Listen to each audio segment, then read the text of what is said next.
Welcome down to my 9-foot homemade oak bar. Pour yourself a cold one. You are listening to Bucks in the Basement. My name's Chris, and Craig here is the biggest Pirates fan you'll ever meet. Let's talk Pirates baseball now. Welcome to Bucks in the Basement. Now I see the changes in this town. They change, they say one thing, but then the next day it's different. They change, but they don't know what they want. All they do is change. Going left, going right, travel day, travel night. That's where we'll go. No excuses, no goodbyes, no one cries, no more lies. We'll never know.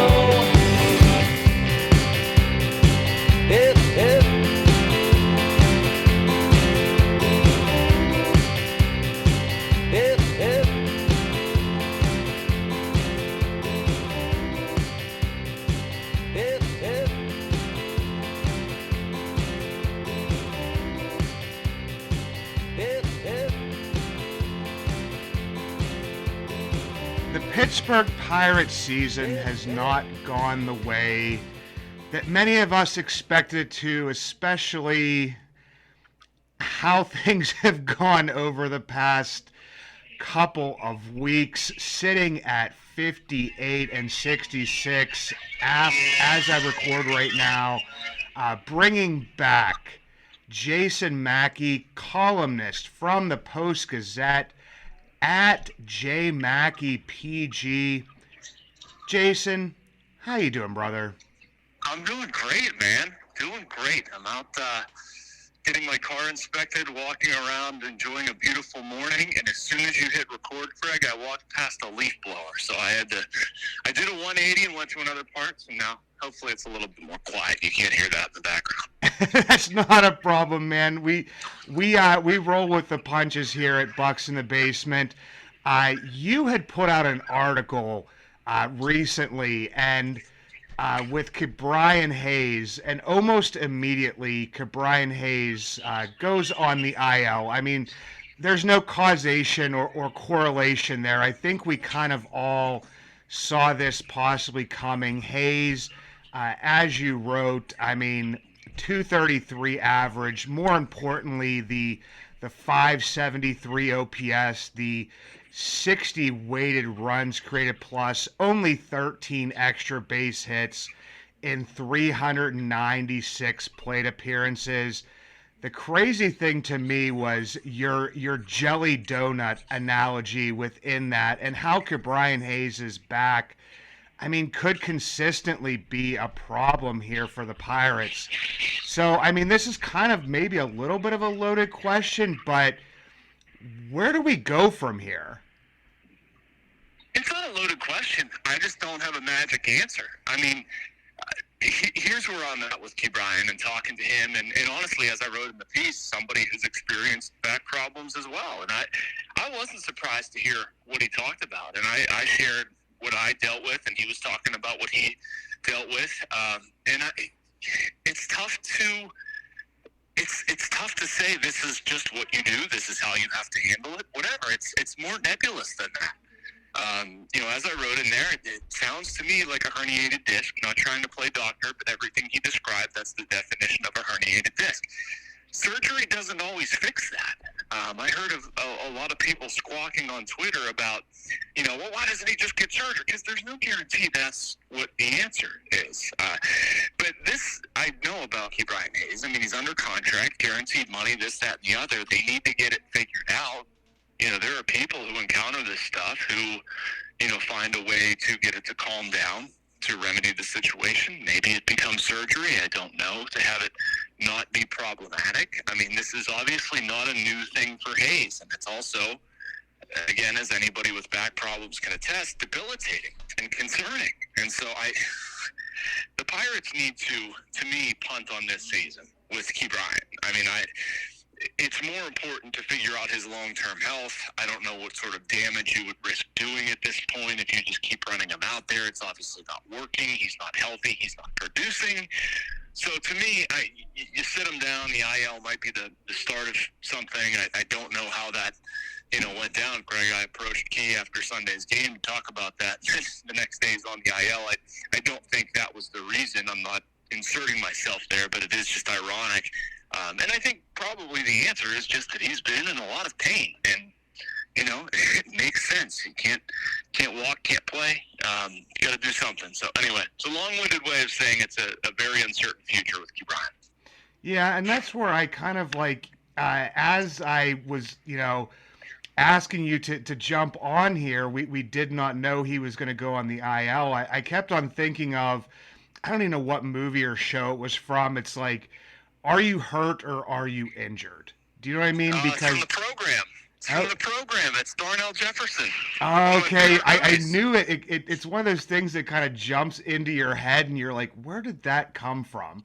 But yeah, I was thinking about that the whole time because, I mean, obviously there are certain things that Brian Hayes would be doing that people would say, well, is he really injured? Because, I mean, obviously still trying to steal bases, making good plays at times, showing that, he still has the ability to do that. And then them saying, if the ball takes a bad bounce and he doesn't adjust to it, is that his back? But for that piece of it, I mean, the defense has been down just slightly a little bit. But, I mean, I looked at, average exit velo, something that he has always been able to do, is at 88.9 miles per hour this year, which is the lowest of his career.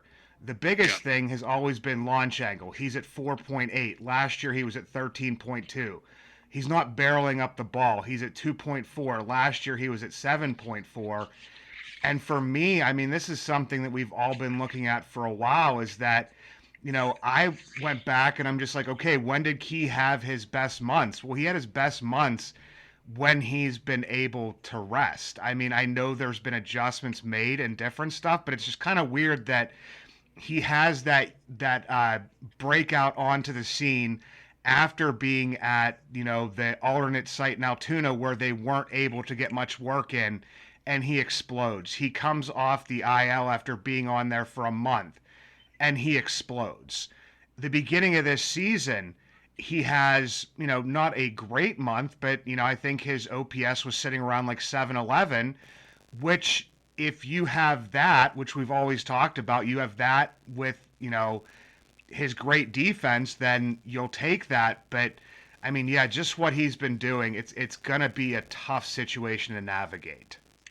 Yeah, and one thing that I found weird, inaccurate, frustrating, whatever, a lot of people were like yelling at the Pirates, saying this was the Pirates' fault. I mean, the Pirates do a lot wrong. That's not a defense of the Pirates, but like, I think there needs to be an understanding of the dynamic here. Like, Bryan wants to play. He wants to contribute to his team. He doesn't want to, sit down. And I think a lot of him staying in the lineup and continuing to do this was him driven.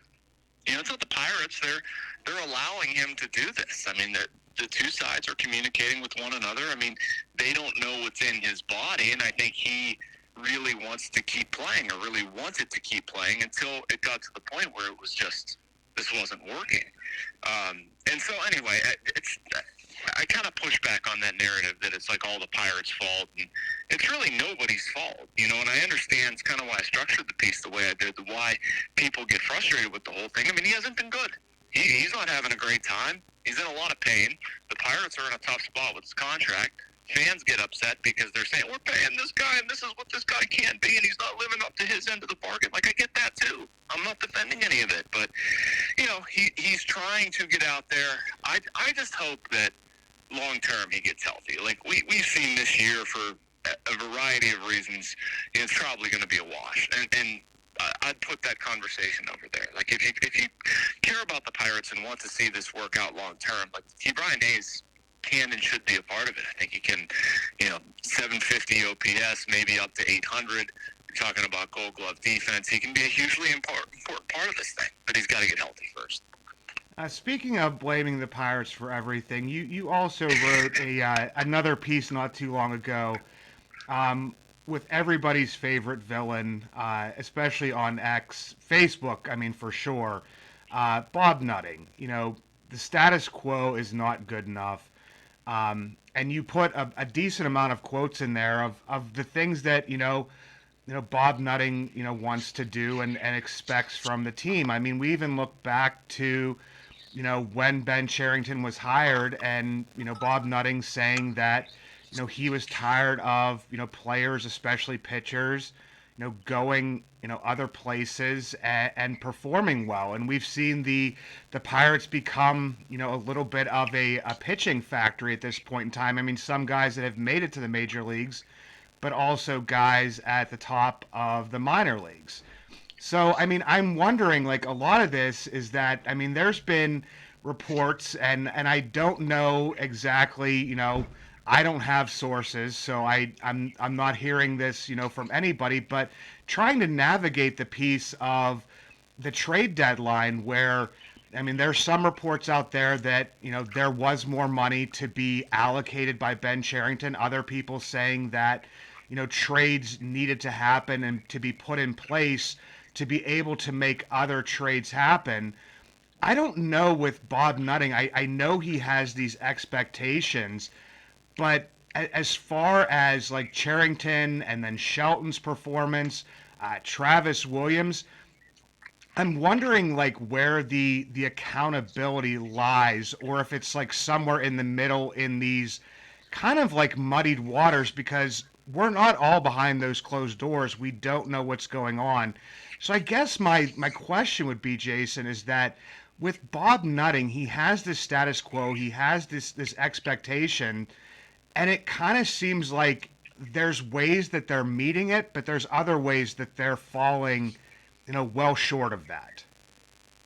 Yeah, and that's kind of why I structured the piece the way I did, Craig. I mean, I started off at the beginning saying, I tried to remain as objective as possible covering him, and I think it's important somewhat. I mean, I have a different role, but it still sort of matters, or should matter, what the guy says. Like, he is in charge. It's his team, and, what is he telling us about the expectations, how this team's going to be graded? And he's telling us that contention from beginning to end is what they expect, that he thinks he has a team that is good enough to take meaningful steps forward and compete throughout the season. Well, if they fumble this and wind up winning 76 games again, which I also outlined in there, that's not meeting expectations. They're not competing throughout the season. I mean, they had a nice stretch. They had a nice start. They did some things, but it's not competing throughout the season, and Bob would be foolish to think that. And stuff that he said along the way, those expectations aren't being met. Now, I do think that there's probably a difference looking at something critically versus looking at something the way people on X might look at it, where you're just going to react to everything in the moment. Nobody should react to everything in the moment with the Pirates right now, in my opinion. I mean, it's okay to, like, overarching be frustrated, but, like, we need to see where this lands. Let's say they get hot and they, show a 5-6 win improvement. I think Bob's going to be very happy. But if they regress, if they stay the same, he's not. And I think there is going to be accountability there. And I think it's going to, another thing, just to jump to another topic that's covered in there, is the offense. When we met with him after the Sheets unveiling, he talked about the offense isn't good enough. We know it's not good enough and all that stuff. And it's incumbent on Ben and his staff to have internal improvements and also go out and find external improvements. And we need to see what they have in Isaiah Kiner-Falefa and Bryan Cruz. I mean, obviously, De La Cruz has been disappointing. IKF has not. But at the end of this thing, can you sit here and say the offense has been better? I'd be stunned if we can. And so you take action, right? Like, does that mean Andy Haynes is coming back? How deeply do you look at that? The inability to develop hitters. It's a bunch of questions that Bob's going to have to answer. And at the same, it trickles down. I think there is accountability. Bob, Travis, Ben, Shelton, Oscar Marine, whatever. I mean, some of the stuff's gone well, some of it hasn't. But if this thing lands after 162 and we're sitting here with 76, 77 wins, the offense still stinks. Guys are getting better elsewhere. They're not getting better in Pittsburgh. They're still doing this cookie-cutter approach. I fully believe Bob would take action. Yeah, and I definitely hope that he would. I mean, we've seen it happen with him before. I mean, everybody points back to, after the 2019 season where, Bob, pretty much cleaned house. So, I mean, he's not opposed to doing that. I'm just wondering, how long of a leash some of these people have, but to get more into like the nitty gritty of, what happens this season and beyond with, positions. I look and people are saying, we're in quote unquote, year 5 of this rebuild, and there's still a hole at center field with no, legitimate answer. I mean, you have some possibilities. Rowdy Tellez is only on a 1-year deal, so after this year, you don't have an answer at first base. Right field has not become an answer this year, even though you've put a decent amount of guys out there. I still account second base in there as well a little bit. I mean, I know Isaiah Kiner-Falefa can play second base and could potentially become a full-time second baseman, but I mean, he also can play all over the field. So it's kind of that question of, do you put him in one position or do you use his flexibility as a strength within your team? So that's where it would be like, and also some people here, we'll get into this, is that they think that there's a question at shortstop, and that, lands with Oneil Cruz. A lot of people point to his errors as the be-all to end-all. I looked at the outs above average right now, and he's sitting at like -4, which isn't terrible, but I think that people here in Pittsburgh are used to, especially back in the day, near or at Gold Glove caliber defense at shortstop, and don't realize, I mean, the conversations that we've had before, Jason, is if you have a guy who is as offensive minded as Oneil Cruz is at shortstop, then that can be beneficial to a team. And Ben stated, Oneil Cruz shortstop for the foreseeable future. What's your thoughts on Oneil at short? No, thank you. I don't mean it to sound that crude, but that's my opinion. I don't like it. I went into this year, Craig, wanting to see 162. Is he going to be good enough? And I'll still give him that. I'm not looking to make a move right now. He can have the balance of the season, and if he happens to improve, that would be great. I'd love to change my mind on him, but it would take changing my mind. And I see a player who makes too many errors to play shortstop in the major leagues. I understand what outs above average say. I also think there's a component of eye test, reliability, that sort of thing. You can look at team construction too. Where I don't like it is you have a pitching staff that is going to put the ball on the ground some, and you need to build through pitching. That's their best strength. I'd lean into it. And for that, I don't want to have somebody that I have to worry about at shortstop defensively, and I think you do with them. I'd like to see what he looks like in the outfield. I think he can be a really good outfielder.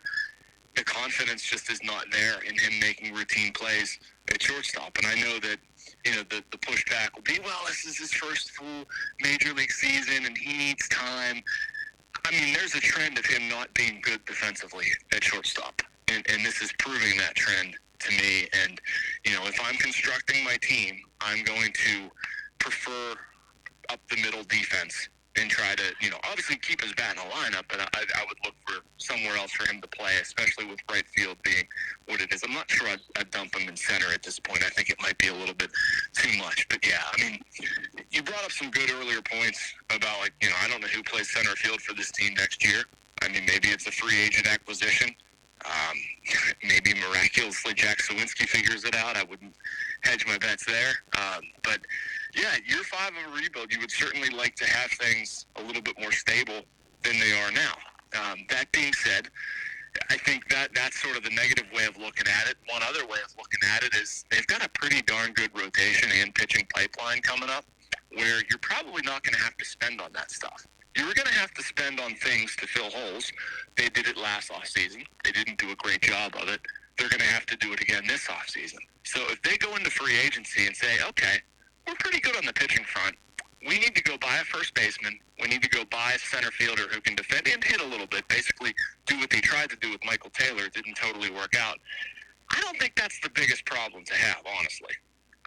Yeah, I can't disagree with that. If you move Oneil off of short, then you might be able to solve a corner outfield position, but then you have to fill in at short, which, as we see, I mean, Ben Cherington has accumulated tons of middle infielders, which I have no problem with, because usually a guy who, plays shortstop, is, as everybody talks about, is like the most athletic person on the field, and you can move them to other positions. It just kind of seems like that most of those guys that are getting moved to other positions off of shortstop are landing at second base, as opposed to, a guy that goes from shortstop to center field. But I mean, with the outfield, I mean, you need a right fielder, you need a center fielder, and I mean the buzz across, X again. I mean, I hate to rely on that, but I think there are some good points that are made there. If you wade through some of the other stuff, is Bryan Reynolds kind of regression defensively in the outfield, in left field. I mean, he got moved off of center field because he had one of his worst defensive seasons. I looked back. It was negative 15 defensive runs saved in center field before he was, officially moved off of that. Now he's at negative 6 defensive runs saved, negative 12 outs above average in left field, which is bringing down his overall performance. I mean, he's having a fine, offensive season. Obviously not the type of season that he had in, 2021 offensively, his best offensive season. But you have a guy that, I've seen the arm strength. I mean, that's something that gets pointed out on the broadcast fairly regularly. We've seen him get some outfield assists at getting guys at second base and different stuff. But overall, I mean, that's just, at this point in time, if you look at the Pirates outfield, like, I hate to say year 5 again, or this point in the rebuild, or when we should be trying to contend, but the Pirates don't have like a legitimate outfielder on the roster. And that's like no disrespect to Bryan Reynolds because his bat has been so good. But if you have his bat being good and, not playing great defense, then you need to have better people in place in right field and in center field. And if you don't do that, then it's almost like Bryan's defense becomes an issue as well. Yeah, I mean, I get what you're saying. I think this could be remedied with a productive center fielder, and you're just asking less of Bryan Reynolds. That's what they tried to do with Michael Taylor, and the bat just didn't support a place for him in the lineup. And aside, I don't understand continuing to run Ji-Won Bae out there. I understand the speed, but that's not the defensive center fielder you need, in my opinion, and I don't think the bat holds up. I mean, it's a sub-500 OPS at this point, but that's a separate point. Honestly, Craig, I don't know what you do with Reynolds. I mean, other than keep playing him. I would probably give him a look at first base this offseason, just out of sheer curiosity, aligning a team need with what he hasn't really done in left field. But at the same time, there's no guarantee he's going to be any good. And then what's your outfield look like at that point? If you move Oneil out there, Reynolds is gone. Are you going to have Oneil Cruz, Bryan De La Cruz, and then somebody else? I mean, I have some doubts about that, but it's just kind of a difficult spot for them. I mean, they might just have to keep running Bryan Reynolds out there and hope for the best, which is fine. The bat supports it. I don't have a huge issue there. I am a little surprised that they didn't try to flip-flop a little bit more. Remember when he played right field for a little bit in spring? Almost trying to, like, protect him and put him in, shorter area outfield spots, right field at PNC and maybe some left fields that are easier to play on the road. I'm surprised they went away from that, but I do think this would be helped out a lot if there was a more consistently productive defensive-minded center fielder out there.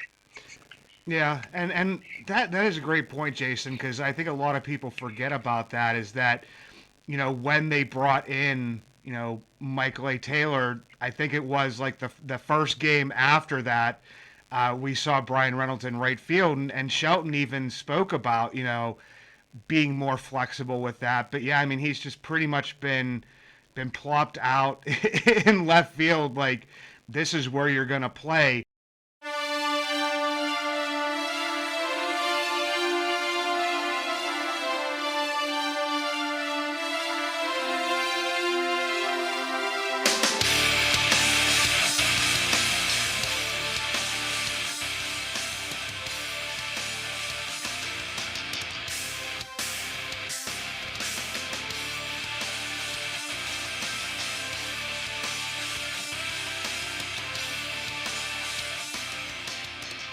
The next thing I had written down here is that there was an Athletic article recently. Ken Rosenthal, I think Stephen Nesbitt also contributed to it as well, and it's speaking about that pitching, and it's speaking about Paul Skenes. Paul Skenes right now is at approximately 125 innings.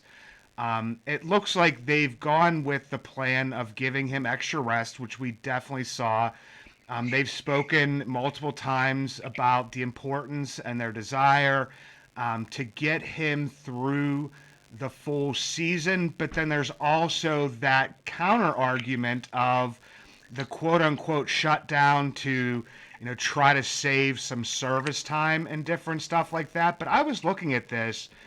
I mean, he would pretty much only, if they went with the stretching out the time between starts and different things, and even if they didn't, you're looking at 8 starts at most, 6 starts on the low end. I'm trying to see, I don't see there's a way that he doesn't make it till the end of the year unless there's something I'm not really seeing. Do you agree with that? Or what do you think is going to happen with Paul Skenes towards the end of this year? Here's what I know about Paul Skenes. The desire has been for him to finish the season. And that means the Pirates are competing in games. That means that, they're at least flirting with a wild card spot. Paul is a big part of that. Paul wants that. Shelton wants that. Cherington wants that. All of it. That's not happening. It's probably not going to happen. I think everybody's probably realistic about that. I have not heard a single whisper concern about Paul Skenes' service time. It's basically assumed around there he's going to finish 1-2 Rookie of the Year voting. Maybe more, who knows, but that's probably going to net him a full year anyway. I think people are operating as if this is just a year of service time for Paul Skenes. They're not really looking to save or worry about it. It's more frustrating that they probably wasted a year of his time here.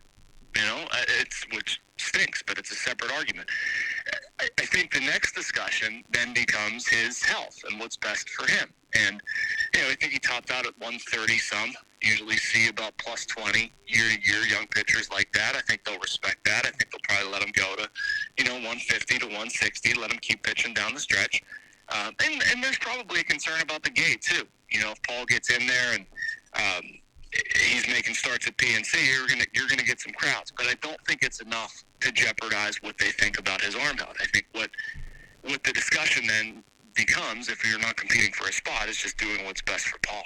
And so it wouldn't shock me, this is probably the short answer of it, if they shut him down with 2 or 3 weeks. And I don't think it's malicious. I don't think it's trying to manipulate service time. I mean, they might just, I hope Ethan Hullahan doesn't kill me on this. I think that, you can just keep him on the roster, keep him around. He continues to earn service time. I don't think they're out to take that away from him. I just think it's, if he's at 160 plus and there's 7 games out of the wild card with 10 to go, it doesn't make sense for him to make 2 more starts. And, I'm kind of snowballing just what we're, spitballing what we're talking about here. It's just, I don't think that matters a ton. I think what they're going to worry about is his arm health, and I think it's fairly collaborative with Paul, too. He understands.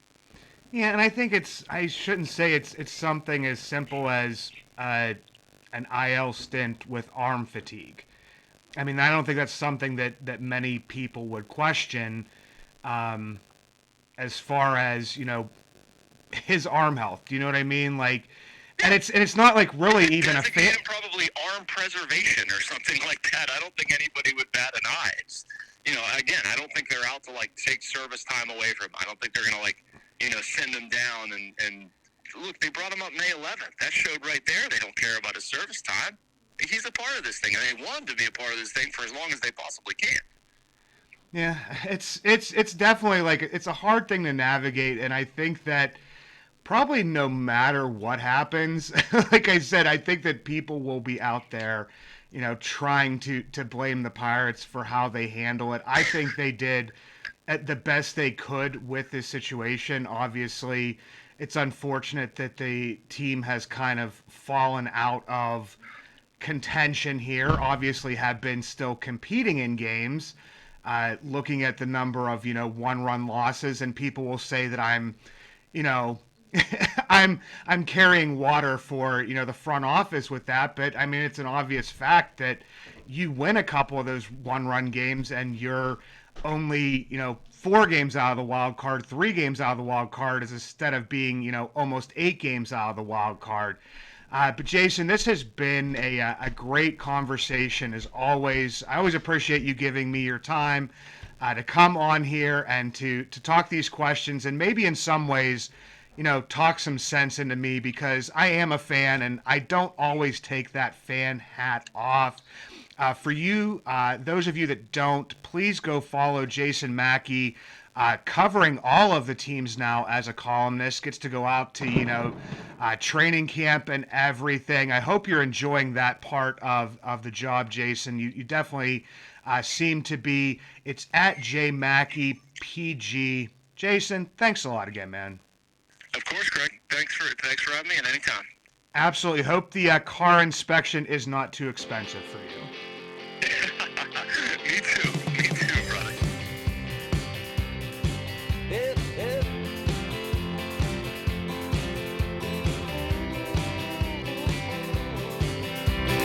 Now I see the changes in this town. They change.